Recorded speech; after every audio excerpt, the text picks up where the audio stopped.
오늘은 베드로후서 3장 1절부터 6절까지를 살펴보고자 합니다. 이 성경에서 재림은 중요한 주제이고 신약 성도들에게는 가장 중요한 주제 중 하나였습니다.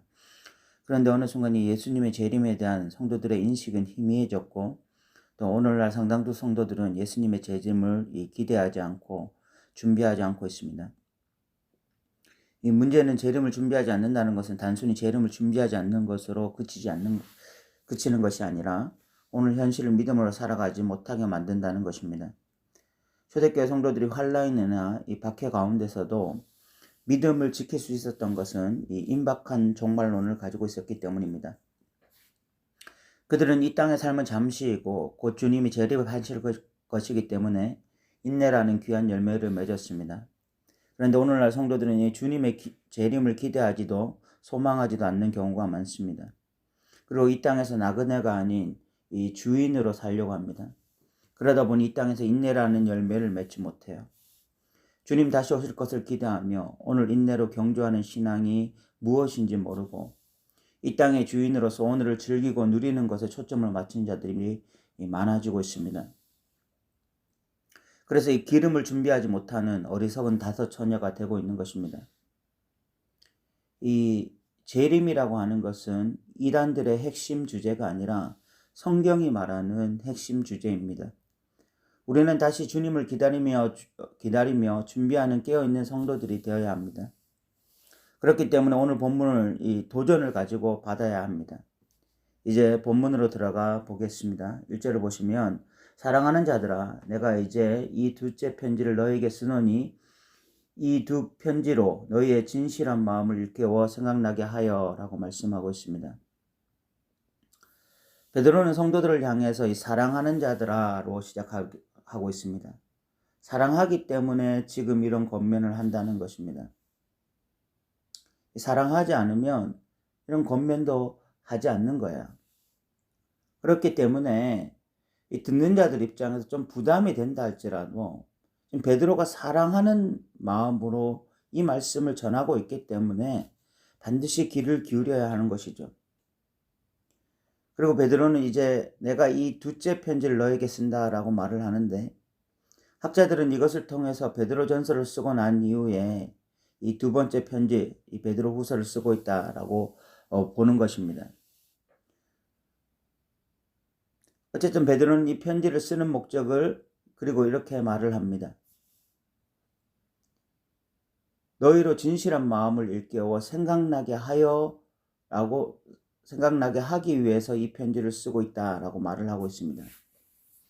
여기서 이 진실한 마음이라는 것은 헬라어로는 태양이 판단한이라는 뜻을 가지고 있습니다. 과거에는 이 태양빛에 비추어서 도자기에 금이 가 있는지 없는지를 판단했습니다. 동일하게 이 진리의 빛에 비춰봐서 바른 마음을 가지고 있는지 온전한 마음을 가지고 있는지 판단한다는 것입니다. 그 빛에 비춰보니까 지금 성도들은 진실한 마음을 가지고 있는 것이죠. 온전한 마음을 가지고 있는 것입니다. 그런데 베드로는 그 마음을 일깨워 생각나게 한다라고 말을 합니다. 이것이 너무나 중요한데 이 성도들이 진실한 마음, 바른 마음을 가지고 있으면 되는 것이 아니라 그 마음이 자주 변질되고 퇴색할 수 있다는 것입니다. 특별히 재림에 대해서 더 그렇죠. 이 재림이라고 하는 것에 대해서 성도들이 진실된 마음을 가지고 있었는데 재림이 점점 늦어지면서 어느 순간부터 그 마음이 무뎌지는 거예요.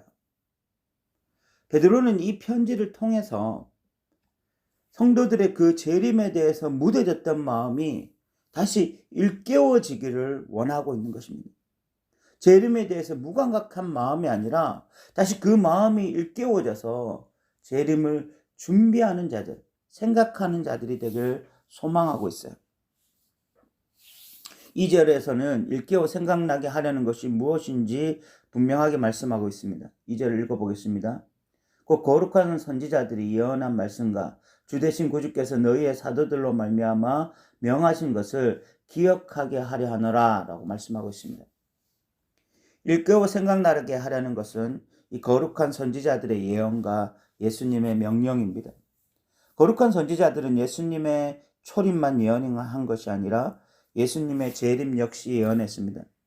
복음서를 보면 예수님은 이 재림의 중요성을 너무 강조했습니다.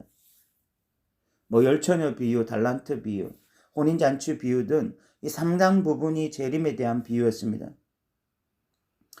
이렇게 예수님의 이 재림에 대한 가르침이 중요한데, 문제는 이 재림이 그들이 예상했던 것보다 훨씬 늦어지고 있었다는 것이죠. 이것으로 인해서 무슨 문제가 발생했는가 하면, 재림에 대해서 성도들이 점점 무감각해지는 일이 일어났고, 사탄은 거짓 교사들을 이용해서 이런 재림이 늦어지는 것에 대해서 맹공격을 퍼부었다는 것입니다. 그래서 베드로는 생각나게 하려 한다, 기억나게 하려 한다 라고 말을 하고 있습니다. 그만큼 무뎌졌다는 것이죠. 3, 4절은 이 거짓 교사들이 재림에 대해서, 이 거짓 교사들의 재림에 대한 잘못된 비방에 대해서 베드로가 말을 하고 있습니다. 3, 4절을 한번 읽어보면, 먼저 이것을 알지니 말세에 조롱하는 자들이 와서 자기의 정욕을 따라 행하며 조롱하여 이르되 주께서 강림하신다는 약속이 어디 있느냐? 조상들이 잔후로부터 만물이 처음 창조될 때와 같이 그냥 있다 하니 라고 말하고 있습니다. 이 거짓 교사들은 말세에 조롱하는 자들인데 이 두 가지의 특징을 가지고 있습니다. 하나가 자기의 정욕을 따라서 행하고 또 하나가 조롱하는 삶을 산다는 거예요. 여기서 이 정욕을 따라 행한다라는 것은 주님을 준비하는 삶, 재림을 준비하는 삶이 중요한 것이 아니라 오늘 즐기는 삶이 중요하다고 생각하는 것을 말하는 것입니다. 그리고 그들은 재림을 준비하면서 인내로 경주하는 자들을 조롱합니다. 고리타분한 종교인, 골수분자 종교인이라고 조롱하면서, 그러면서 이들은 이렇게 말하는 것입니다. 주님이 강림하신다고 하는데 창조 때부터 지금까지 변한 것이 어디 있느냐? 없지 않느냐? 아무것도 바뀌지 않았다. 변한 것 없다. 그러니까 재림에 대해서 생각하지 말고 오늘 즐기고 오늘 누리면서 살아라. 참지 말아라. 너의 욕구를 폭발시켜라. 가질 수 있는 만큼 가지고 누릴 수 있는 만큼 누려라. 그것이 인생이다. 이런 식으로 이 거짓 교사들이 계속해서 성도들을 부추기는 것입니다. 주님의 재림을 기다리며 인내로 경주했던 자들도 이 하루 이틀, 1년, 10년 그렇게 오랜 시간이 지나면서 점점 마음이 무뎌지고 그런 거짓 교사들의 가르침이 설득력 있게 다가오기 시작합니다.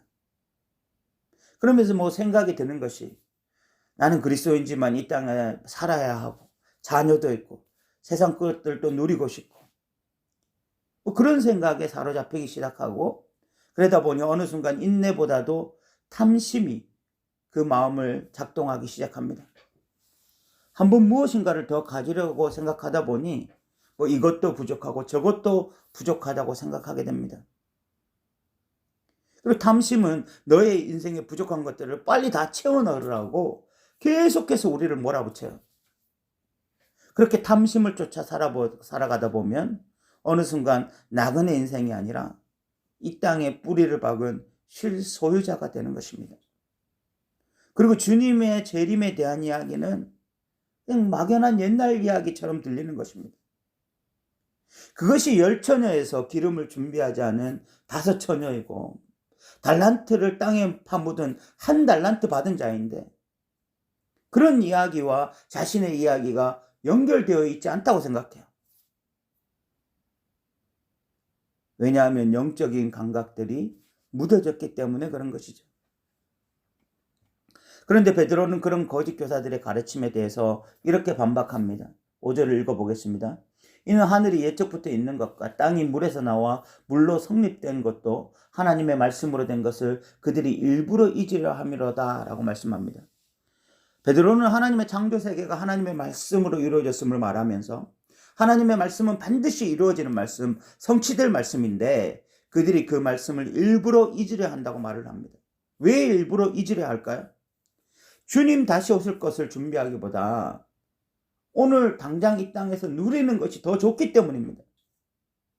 주님 오실 것을 준비하며 인내를 배우기보다 오늘 당장 내 탐심을 채우는 것이 나를 만족하게 하기 때문이죠. 그래서 일부러 있는 것입니다. 그런데 그렇게 살았던 자들이 이미 있었습니다. 6절에 보면 이로 말미암아 그때 세상은 물이 넘침으로 멸망하였으되 라고 말씀합니다. 노아 홍수 시대에 살았던 자들이 바로 그렇게 살았죠. 그들 역시 노아가 홍수 심판을 예언하며 경건하게 살 것을 권면했지만 그들은 거부했습니다. 언제 임할지 모르는 홍수보다 오늘 내 현실이 중요하다, 오늘 즐기는 것이 중요하다, 그렇게 생각하면서 홍수 심판을 당한 거야. 7절에서는 이제 물 심판이 아니라 불 심판이 있을 것임을 경고합니다. 7절에 보면 이제 하늘과 땅은 그 동일한 말씀으로 불사르기 위하여 보호하신 바 되어 경건하지 아니한 사람들의 심판과 멸망의 날까지 보존하여 두신 것이니라 라고 말씀하고 있습니다. 이제 물심판이 아니라 불심판이 있을 것이다 라고 베드로는 말씀합니다. 그러면서 지금 하나님의 이 재림이 늦어지고 있는 것은 하나님이 거짓말 하신 것이 아니라 단지 지금도 이 땅을 보존하고 계신 것, 여전히 구원하시고자 하는, 그 믿지 않는 자들을 구원하시기 위해서 보존하고 계신 것이지 하나님의 거짓말이 아니다 라고 말씀하고 있는 것입니다. 그러므로 이 불심판을 기억하면서 성도들은 깨어있어 근신하며 주님 다시 오실 것을 기대하며 먼저 그의 나라와 그의 의를 구하는 삶을 살아야 되는데, 이 거짓 교사들의 가르침에 마음이 혼미해지고 또 예수님의 재림이 늦어지면서 마음이 둔해지고 있던 자들이 있었던 것입니다. 이제 좀 말씀을 마무리하고자 하는데, 저는 목사인데도 늘 싸우는 싸움이 이 땅에서의 나그네가 될 것인가, 실소유자가 될 것인가, 이 싸움이 늘 있습니다. 목사길을 들어설 때, 목사가 되겠다고 했을 때 물질적으로 부유해지는 것 포기하고 정말 이 진리를 따라서 살겠다는 마음으로 목사길에 들어섰음에도 불구하고 이 나그네로 사는 것이 결코 쉽지 않다라는 것을 절감하고 있습니다. 그런데 이 땅에서 실소유자로 산다는 것이 무슨 의미입니까? 결국 그것은 예수님의 재림을 준비하지 않고 이 땅에 뿌리를 받고 천년 만년 살 것처럼 사는 것을 의미하는 것입니다. 표면적으로 종교적 열심을 품고 있을 수도 있지만 내면에는 주님 다시 오실 것에 대한 기대감이 1도 없고 주님 다시 오실 때에 칭찬받을 종에 대한 기대감도 없습니다. 오히려 기대감은 온통 이 땅의 것에 대한 것일 뿐인 거예요. 이에 대해서 스스로를 속일 수도 있지만 진리 앞에서는 다 드러나는 것입니다. 오늘 베드로가 너희의 진실한 마음을 일깨워 생각나게 하려 한다라고 말을 하고 있습니다. 우리의 진실된 마음이 일깨워지기를 소망합니다. 그래서 주님의 재림을 기대하고 소망하면서 이 땅에서 실소유자가 아니라 나그네로 살기를 기뻐하고, 그렇기 때문에 인내로 경주하는 저와 여러분 되시기를 소망합니다. 들어주셔서 감사합니다.